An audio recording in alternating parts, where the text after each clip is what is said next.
안녕하세요. 필라테스 강사 벨라쌤입니다.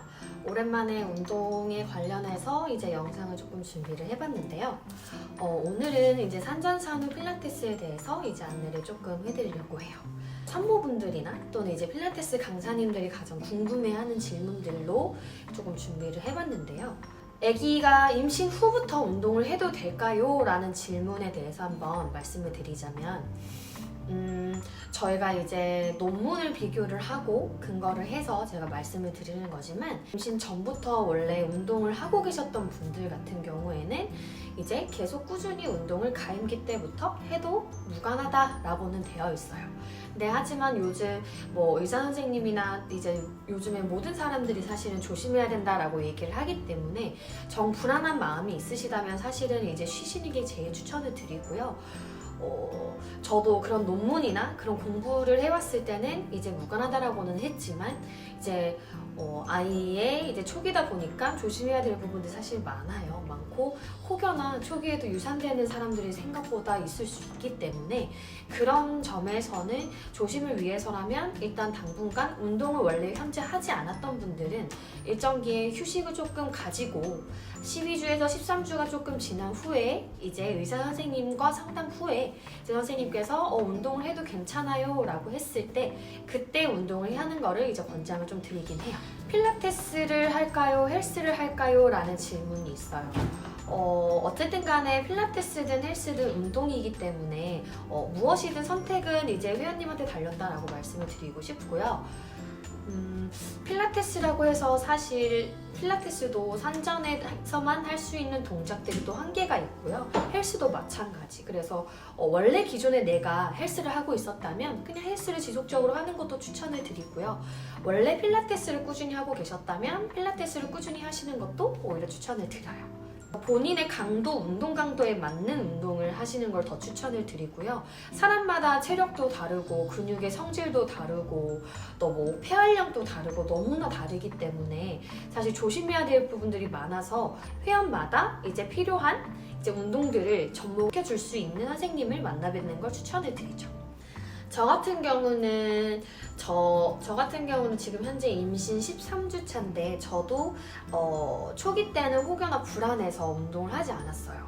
저도 예전부터 원래 필라테스를 해왔던 사람이기 때문에 나는 가임기 때부터 꾸준히 운동을 해야지 라고 생각은 했지만 저도 확실히 이 불안감은 놓칠 수 없더라고요. 그래서 저도 휴식을 가지고 이제 운동을 시작하게 됐는데 아기를 갖다 보니까 어떤 몸의 변화가 있었냐면 일단 제일 첫 번째로는 사람마다 너무나 다를 거예요. 다를 건데 저 같은 경우는 입덧을 확실히 일단 했던 것 같아요. 그래서 입덧이 심한 분들은 진짜 어디 나가서 잘 못 생활을 하기도 어려울 정도다 보니까 사람마다 달라서 12주차에 끝나는 사람이 있고 이제 지속적으로 계속 막달까지도 이제 입덧을 하는 분들이 있기 때문에 너무 심하면 운동 시설을 왔다 갔다 하는 것조차도 힘들 수 있어서 그거는 이제 회원의 또는 산모가 이제 생각을 하시고 등록을 하시거나 이제 식단 조절이나 이런 것도 조금 해주시는 게 좋을 것 같다는 생각이 들어요. 그리고 우리가 왜 운동을 해야 하는 이유에 대해서 한번 설명을 조금 해드리자면 이제 아기가 태아가 점점점 엄마 뱃속에서 자라면서 이제 성장을 할 거고 태아의 그 주변에 둘러싸여 있는 게 이제 태반과 양수잖아요. 근데 이 양수 안에 아기가 있는 건데 아기가 혈관을 통해서 엄마의 영양분을 공급을 받게 돼요. 근데 이제 엄마의 식습관이 매우 중요할 것이고 특히 이제 혈관에 좋지 않은 담배, 술 이런 것들을 무조건 피해 주셔야 되고요. 그래서 우리가 운동이 중요한 이유는 이 혈관과 관련된 게 결국 제일 중요한 게 어디서의 역할이죠? 심장에서 하는 역할이 이제 혈관에서 다 이렇게 연결이 돼요. 심장이 하는 역할이 뭔가요? 피를 이렇게 내보내주고 혈액을 공급해주는 게 심장인데 저 같은 경우는 아기를 가지고 약간 심장도 조금 아픈 느낌도 있었고 갑자기 이렇게 막 빨리 뛰는 느낌? 이런 느낌도 있었고 저는 청골이 굉장히 좀 아팠던 것 같아요. 골반 뒤쪽에 이제 청골이라고 하죠. 엉덩이, 엉치뼈 있는 쪽. 그래서 딱딱한데 오래 앉아있으면 굉장히 아프고, 누워있어도 아프고, 자다가 이렇게 일자로 이렇게 천장 보고 누워서 자면 굉장히 아프고, 그래서 딱딱한 데서 잘 자지 못해서 푹신푹신한 매트를 따로 구매를 해서 이제 누워서 있는 쪽으로 이제 누워서 자고 이렇게 하는데, 마찬가지 앉아있을 때도 이제 방석이나 쿠션이 있는 데를 조금 앉아주시는 거를 더 선호를 해요. 그래서 왜 산모가 되면 왜 자꾸 이런 통증들이 생기죠? 손목도 막 아프고요. 와, 갑자기 안 아프던 무릎도 아프고요. 막 그래요. 근데 왜 그런 거냐면 이제 아기를 갖게 되면서 엄마의 몸의 변화가 생기게 되는 건데, 릴렉신 호르몬이라고 해서 호르몬이 분비가 됩니다. 그래서 우리 관절들이 다 늘어나는 거예요. 그래서 내 관절을 잡아주는 인대와 근육들이 늘어나게 되면서 내가 평소에 약했던 부분들이 자주 아플 거라고도 말씀을 하시더라고요. 그래서 이제 그 근육들을 우리가 강화시키는 운동들을 해주는 게 좋다라고 기억을 하시고 운동을 준비하는 게 좋겠죠. 강사분들한테 좀 중요한 사항인데요. 일단 산모분들이 온다면 우리는 준비해야 될 것들이 생각보다 많아요.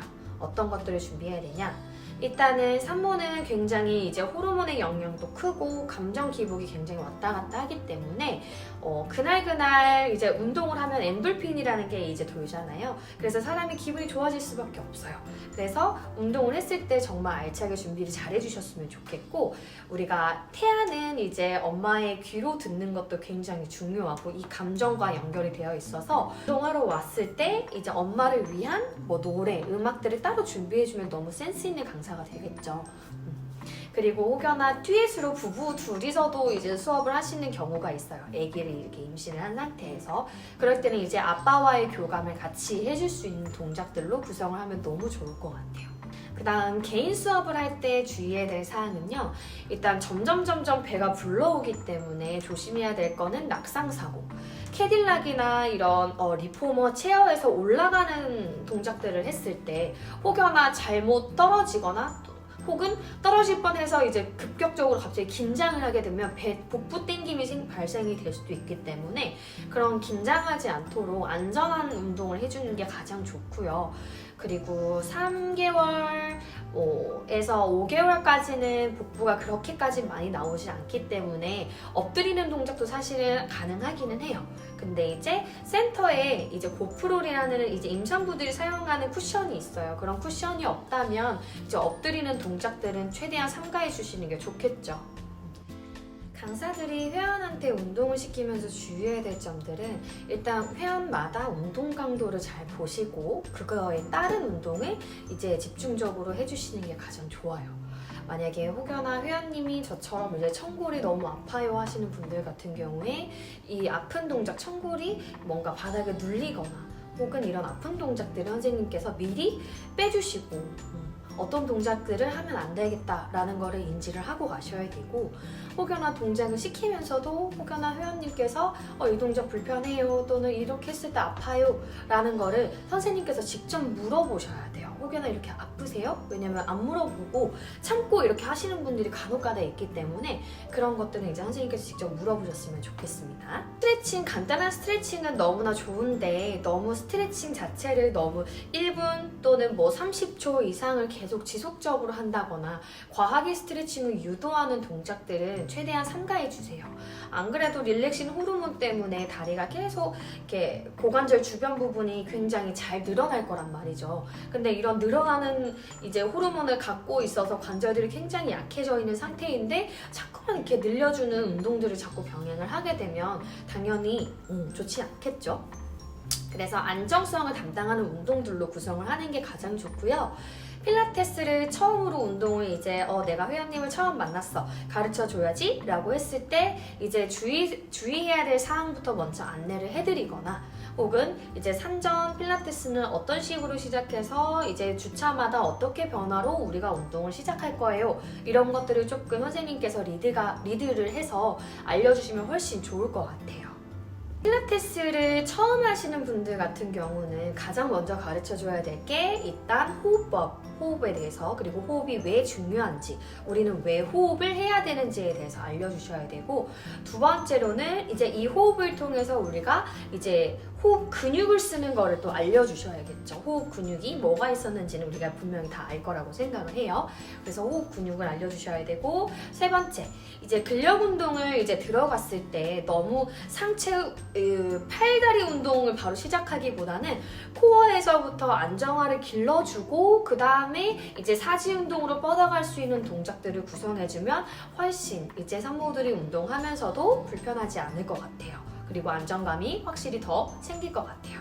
주의해야 될 사항은 너무나 압력을 강하게 주는 행동 같은 거, 그런 동작들은 피해주는 게 좋습니다. 왜냐면 아기가 이제 막달이 됐을 때는 조산의 위험도 있을 수도 있는 거고 하기 때문에 그런 동작들은 선생님께서 잘 파악하시고 준비를 해주는 게 좋고요. 보통은 난 도저히 아무리 동작을 모르겠어요. 뭘 해야 될지, 준비를 어떻게 해야 될지 감이 안 잡혀요 하시는 분들 같은 경우는 보통은 어떤 동작 많이 하면 캐스트레칭 동작들, 내발기기 자세들, 이런 동작들로 가장 기본이죠. 두 번째는 일단 옆으로 누워서 하는 이제 힙, 엉덩이 운동들, 벌려서 에이비덕션 운동들 같은 경우에 넣어주는 게 좋고, 보통 소도구 같은 경우는 서클링이나 미니볼을 사용해주고 폼롤러를 사용해주면 할 수 있는 동작들이 굉장히 많아집니다. 그리고 이제 어깨 주변에서는 또 하체도 마찬가지예요. 밴드를 이용하면서 저항을 이용할 수 있도록 할 수 있는 동작을 해주면 너무너무 좋겠죠. 그래서 어깨 주변은 사실 우리가 그 전에 했던 어깨 운동들은 똑같이 진행하셔도 좋아요. 이제 뭐가 문제냐면 이제 척추에서가 완전히 달라지기 때문에 요추의 전만을 가장 많이 만들어내게 되잖아요. 아기를 가지면. 근데 사실 아기를 가져서 요추 전만을 만들어낸다고 해서 사실 그게 다 나쁜 것만은 아니에요. 요추의 전만을 만들어내야 내 아기가 굉장히 더 안정감 있게 더 잘 자라고, 산모분들 같은 경우도 허리에 통증이 물론 많이 유발이 될 수는 있겠지만 요추 전만이 있어야 되기 때문에 그래야 아기가 더 건강하게, 그리고 산모도 더 건강하게 이제 더 순산을 할 수 있도록 체형이 점점 변화가 되는 거죠. 그거에 대한 이해가 꼭 필요하다고 저는 생각이 듭니다. 산모들 같은 경우에는 이제 점점 몸무게도 증가하고 이제 아기가 커지면서 위나 또는 이런 다른 장기들이 위쪽으로 이렇게 올라가게 됩니다. 특히 이제 횡격막이라는 이 근육이, 폐를 둘러싼 이 근육이 위쪽으로 이렇게 올라가게 돼요. 그래서 이제 호흡 자체가 굉장히 짧아지게 되고요. 조금만 계단 오르기나 다른 운동을 했을 때 평상시보다 숨이 굉장히 가빠지는 거를 산모분들이 많이 느끼실 거예요. 그래서 필라테스에서는 호흡 운동을 굉장히 많이 알려주시기도 하고요. 그리고 이 폐활량을 스스로 컨트롤할 수 있게 우리 강사는 운동을 준비해야 되겠죠. 갈비뼈가 엘리베이션이 되겠죠. 그럼 갈비뼈가 엘리베이션이 되면 이 쇄골 바로 아래 이렇게 둘러싼 게 이것도 다 갈비뼈잖아요. 이 뼈들이 위쪽으로 이렇게 올라가게 되면서 어떤 근육이 타이트해지냐면 이제 사각근이라는 우리가 호흡할 때 쓰이는 2차 근육이라고 얘기를 합니다. 이 사각근이 굉장히 타이트해지게 돼요. 그래서 사각근이 이렇게 하면서 이제 숨이 굉장히 짧아지도록 만들어주게 되는 건데, 사각근을 마사지해주고 스트레칭 해주면 굉장히 이제 산모에게도 도움이 되겠죠.